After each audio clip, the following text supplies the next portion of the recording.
Assalamualaikum warahmatullahi wabarakatuh. Perkenalkan, saya Dr. Patwa Amani, Magister Kesehatan. Saya adalah staf pengajar di bagian Fisiologi, Fakultas Kedokteran Universitas Trisakti.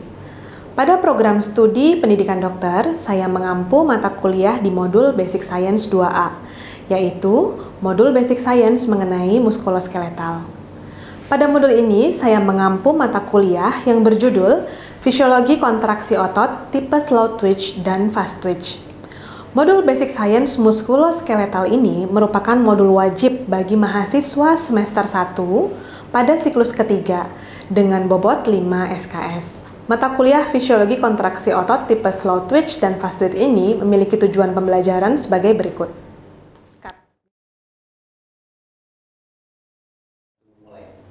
Pada mata kuliah ini, saya mengajar dengan berbagai metode, seperti yang telah ditetapkan pada buku rancangan pembelajaran modul Basic Science muskuloskeletal, yaitu dengan metode kuliah interaktif, problem-based learning, dan juga praktikum. Evaluasi mata kuliah ini meliputi beberapa aspek, yaitu aspek kehadiran dan keaktifan mahasiswa, penugasan, ujian tengah modul, dan ujian akhir modul. Adapun referensi yang saya gunakan dalam mengajar mata kuliah ini adalah sebagai berikut.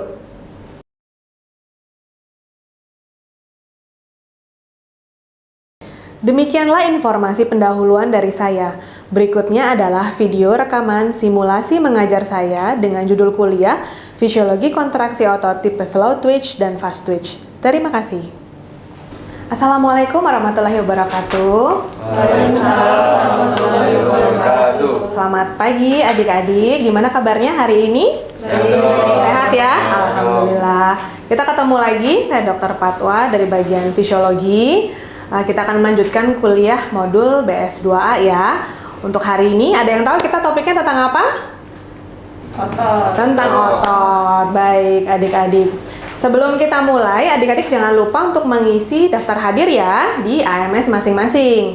Semuanya sudah mengisi adik-adik? Sudah, baik ya. Baik, kita akan segera mulai ya kuliahnya. Jadi topik pada pagi hari ini mengenai fisiologi kontraksi otot tipe slow twitch dan fast twitch. Baik, seperti biasa, sebelum kita masuk kuliah, kita harus tahu dulu tujuan pembelajaran dari masing-masing perkuliahan. Sudah ada ya adik-adik di BRP masing-masing yang dibagikan.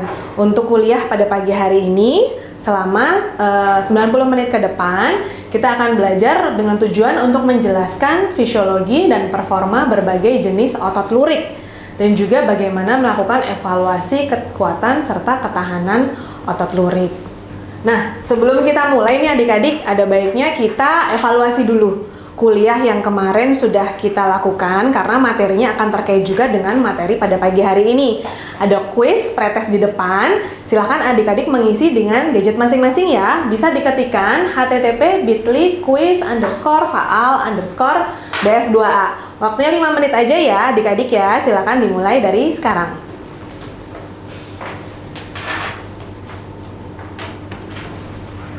Oke, baik, semuanya sudah mengisi ya, sudah masuk semuanya, skornya cukup baik adik-adik ya. Kita nanti akan lihat evaluasi setelah kuliah apakah skornya akan lebih baik ya. Baik, kita akan mulai ya adik-adik ya. Sudah ada di depan, ada suatu gambar. Kalau adik-adik lihat, ini gambar apa adik-adik ya? Daging, pinter sekali adik-adik ya. Yang atas sama yang bawah beda apa sama adik-adik? Beda. Kalau yang atas warnanya lebih merah, yang bawah warnanya lebih putih. Kalau adik-adik lihat, misalnya adik-adik berbelanja di pasar, yang atas lebih cenderung pada daging sapi adik-adik ya, yang bawah seperti daging ayam. Ini sebetulnya pertama kali pertanyaan di benak para peneliti zaman dahulu untuk mengidentifikasi apa sebetulnya beda dari kedua jenis otot tersebut. Nah, kalau tadi dari dua jenis spesies yang berbeda, kalau ini adalah dari spesies yang sama, dari organ dada dan juga paha ayam. Apakah sama atau berbeda adik-adik? Beda tentu saja. Kita lihat bahwa untuk yang otot paha dia warnanya lebih kemerahan, sedangkan yang untuk otot dada warnanya lebih putih. Kita akan belajar mengapa hal itu bisa terjadi. Nah, kalau kita lihat ini adalah gambaran dari serabut otot. Adik-adik sudah belajar histologinya. Ada yang ingat nggak sel otot itu kenapa berbeda dengan sel otot yang lain? Ya, silahkan. Izin menjawab dokter, perkenalkan nama saya Salma. Saya ingin menjawab, jadi yang membedakan sel otot dengan yang lainnya itu kalau misalnya sel otot itu bentuknya berupa serabut memanjang. Betul. Dan intinya itu lebih banyak di tepi. Nah, itu dia bedanya dengan sel yang lain adik-adik ya. Kalau sel lemak hanya dia bentuknya bulat saja, tapi ini dia bentuknya memanjang dan juga intinya lebih banyak. Ternyata serabut-serabut yang memanjang itu ada perbedaan satu dengan yang lainnya, terutama kalau dikaitkan dengan lokasinya. Itulah yang akan kita pelajari pada pagi hari ini. Baik, ada 3 jenis utama dari skeletal muscle fibers. Kita kenali dulu ada 3, yaitu yang pertama slow oksidatif, disebut juga dengan tipe 1. Yang kedua adalah fast oksidatif, yaitu tipe 2A, dan juga fast glikolitik atau tipe 2B. Kita kenali saja dulu dari kata-kata yang awal, yaitu ada slow, ada fast. Sebetulnya kata-kata slow dan fast ini menunjukkan bagaimana sel tersebut mendapatkan sumber ATP. Ada yang ingat nggak? Sel itu mendapatkan sumber ATP dari berapa jalur adik-adik? Izin jawab. Ya, silakan. Ya dok, saya Raffi, saya ingin menjawab. Jadi ada dari 3 jalur. Betul, ada 3. Ada Yang pertama, fosfokreatin, fosfokreatin, betul. glikolisis, dan fosforilasi oksidatif. Betul sekali. Dari ketiga jalur tersebut kita bagi lagi menjadi 2 bagian yang utama. Yang slow adalah untuk yang fosforilasi oksidatif. Kemudian yang fast adalah yang glikolitik, anaerob, dan juga fosforilasi dan juga fosfokreatin.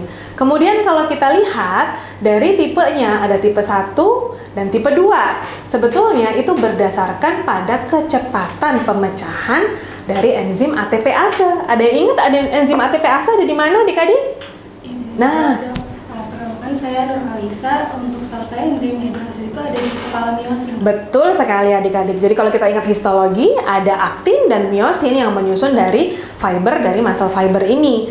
Nah, si pemecahan ATPase ini berlangsung di kepala miosin. Jadi kalau adik-adik bayangkan, kecepatan dari pemecahannya ini ada yang cepat, ada yang lambat. Semakin cepat ATPase itu terhidrolisis, maka ATP-nya akan didapat juga semakin cepat. Semakin cepat juga si otot itu mampu berkontraksi dibandingkan dengan yang tipe lambat. Dia akan lebih lama baru bisa melakukan kontraksi otot. Jadi ada 3 adik-adik ya yang utama, tipe 1, tipe 2A, dan tipe 2B. Kita lanjutkan adik-adik ya. Baik, seperti yang kita tadi sampaikan, ada fast, ada juga slow. Tadi kita juga sudah sampaikan bahwa ATPase itu ada di kepala miosin. Betul sekali adik-adik. Semakin tinggi ATPase-nya, aktivitasnya, maka semakin cepat juga pemecahannya. Dimana kurang lebih pada fast fiber itu diperlukan hanya 15-40 detik. Jadi sangat diperlukan bagi otot-otot yang harus bekerja dengan sangat cepat adik-adik. Sedangkan pada otot-otot yang lambat, ini bisa mencapai 50-100 milisecond baru bisa mencukupi ATP-nya untuk melakukan kontraksi. Nah, ini adalah gambaran perbedaan fast twitch dan slow twitch bila dibandingkan dalam waktu pemecahan ATP-nya. Sedangkan ini adalah gambar dari mikroskop elektron yang memperlihatkan bahwa dalam satu bandel otot itu tidak hanya terdapat satu jenis saja adik-adik.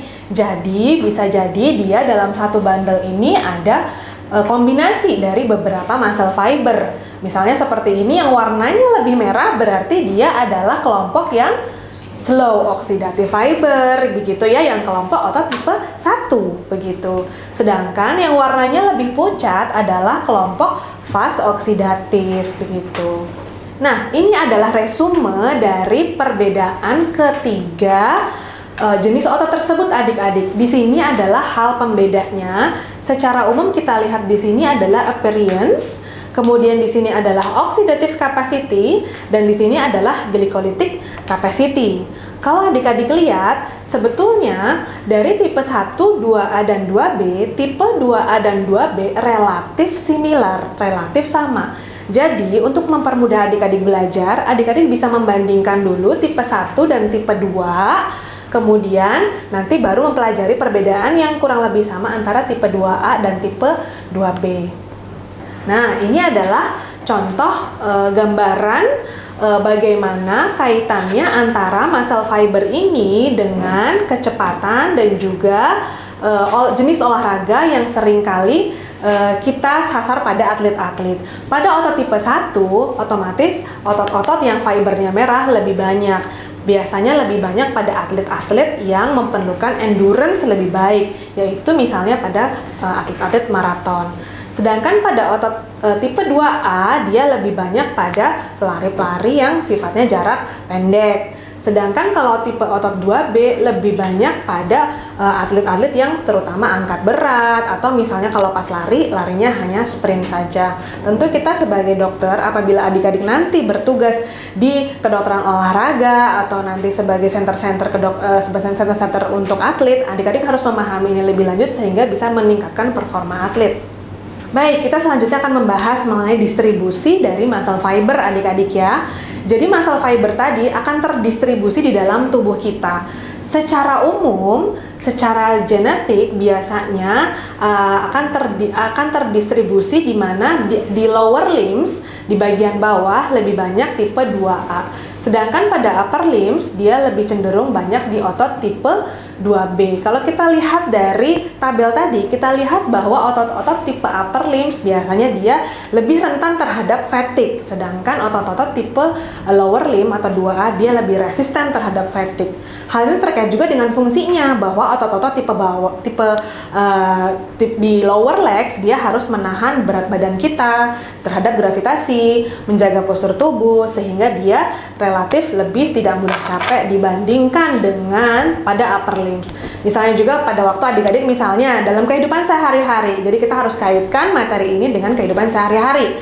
Kalau adik-adik mencuci dengan tangan sudah lelah, kemudian apa yang dilakukan? Diinjak-injak, begitu kan? Karena otot-otot di bagian bawah, di lower legs itu relatif lebih tidak mudah capek dibanding otot-otot ekstremitas atas. Meskipun demikian, distribusi ini akan tergantung juga dari genetik masing-masing orang. Ada juga faktor yang kedua yaitu training. Di sini adalah faktor yang bisa kita modifikasi. Nah, training sebetulnya dapat dibagi juga menjadi dua, training yang aerobik maupun yang anaerobik. Pada serabut-serabut tipe 2 di mana kita tadi sudah belajar bahwa otot-otot tipe 2 dia cenderung lebih cepat kerjanya namun mudah lelah, biasanya akan di-training dengan tipe-tipe olahraga yang sifatnya anaerobik. Sedangkan kebalikannya pada otot-otot tipe 1 kita akan melatih dengan olahraga tipe yang aerobik. Sedangkan pada individu yang sedenter, proporsi jumlah ototnya kurang lebih 50% tipe 1 dan tipe 2. Ini sudah kita jelaskan tadi mengenai perbedaan endurance dan aerobic training. Baik, demikian untuk kuliah kita pada pagi hari ini adik-adik ya, mengenai perbedaan antara slow twitch dan fast twitch.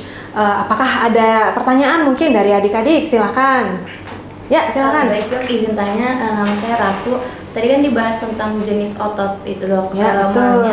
Bagaimana hubungan jenis rabut otot dengan jenis olahraga pada atlet? Nah, ini sangat baik sekali pertanyaannya ya. Jadi kita memperhatikan bahwa setelah tadi kita belajar ada hubungan yang sangat signifikan antara jenis otot dengan performa atlet. Oleh karena itu sebetulnya kita sebagai dokter bisa mengarahkan seseorang itu lebih baik dia menjadi atlet apa. Di luar negeri sudah ada yang namanya screening genetik. Kita bisa melihat seseorang itu lebih dominan otot tipe 1 atau otot tipe 2 begitu. Jadi secara genetik dulu kita screening lebih baik otot mana, baru nanti kita lakukan training yang sesuai dengan jenis otot tersebut sehingga performa ototnya bisa maksimal. Demikian ya Dik ya. Ada lagi yang mau ditanyakan? Ya, silakan. Dok, perkenalkan saya Rido. Saya izin bertanya dok, jenis otot apa yang lebih banyak yang harus dilatih di tubuh kita itu dok? Oke, ini juga cerdas sekali ya pertanyaannya ya. Jadi kalau ditanya, jadi jenis otot apa nih dok yang harus dilatih? tergantung apakah Anda seorang profesional atlet atau seorang sedenter. Kalau kita sedenter, artinya orang yang ingin hidup sehat, tentu dua-duanya harus dilatih. Seperti kita lihat tadi, bahwa otot tipe 1 akan mendukung kita dalam performa endurance, tidak mudah capek, kemudian kita juga lebih posturnya lebih stabil sehingga mengurangi cedera. Tapi otot-otot tipe 2 juga harus dilatih karena kita juga memerlukan kekuatan, agility. Jadi dua-duanya harus dilatih dengan baik. Kecuali pada profesional atlet seperti yang kita sampaikan tadi akan lebih dominan pada jenis olahraga yang ditekuninya. Demikian ya adik-adik ya. Ada lagi mungkin yang mau ditanyakan adik-adik? Sudah cukup jelas ya adik-adik ya. Alhamdulillah kita bisa menyelesaikan kuliah pada hari ini dengan tepat waktu. Selanjutnya kita akan mengetes adik-adik apakah tadi kuliah yang saya sampaikan sudah cukup jelas atau belum. Hal ini menjadi masukan bagi saya juga untuk memperbaiki kuliah berikutnya. Silakan adik-adik mengisi kuis berikut ini. Baik, alhamdulillah sudah masuk semua ya. Hasilnya semuanya skornya meningkat. Alhamdulillah berarti dengan kuliah ini sudah meningkatkan pengetahuan adik-adik mengenai topik yang baru saja kita bahas. Untuk persiapan kuliah berikutnya ada penugasan terkait juga dengan kuliah hari ini adik-adik ya, yaitu mengenai pencarian jurnal dengan topik yang sudah kita sebutkan tadi, dan adik-adik diminta membuat ringkasan. Ringkasan tersebut nanti mohon diupload ke sistem LMS kita ya. Paling lambat 1 minggu ya adik-adik ya dari hari ini. Nah, setelah ini kita akan ketemu lagi yang pertama pada proses tutorial, yaitu problem based learning. Problem based learning juga nanti adik-adik sudah mendapatkan skenario di BRP. Mohon adik-adik sudah membaca skenarionya, mencari referensi sehingga nanti pada waktu diskusi dapat berlangsung dengan baik adik-adik ya. Setelah itu kuliah saya yang berikutnya kita akan membahas bagaimana tadi perbedaan jenis otot akan berpengaruh pada kekuatan dan ketahanan otot serta bagaimana kita mengevaluasi hal tersebut. Mohon juga bisa dibaca-baca terlebih dahulu sehingga nanti pada kuliah bisa dibahas dengan lebih baik. Nah, jadi sebagai penutup kuliah kita pada hari ini saya dapat menyimpulkan ya adik-adik bahwa kita harus mempelajari tipe otot lurik itu ada 3, yaitu tipe otot 1A, tipe otot 1, tipe 2A, dan juga 2B. Masing-masing punya kelebihan dan kekurangan dan masing-masing diperlukan dalam tubuh kita. Mengenai training diperlakukan lagi berbeda-beda tergantung dari apakah kita sedenter ataukah kita sebagai profesional atlet. Hal ini nanti akan mendukung performa dari masing-masing orang tersebut. Demikian kuliah pada pagi hari ini, semoga bermanfaat buat adik-adik sekalian. Kita ketemu lagi insya Allah di pertemuan yang berikutnya. Terima kasih. Assalamualaikum warahmatullahi wabarakatuh. Waalaikumsalam warahmatullahi wabarakatuh. Terima kasih banyak.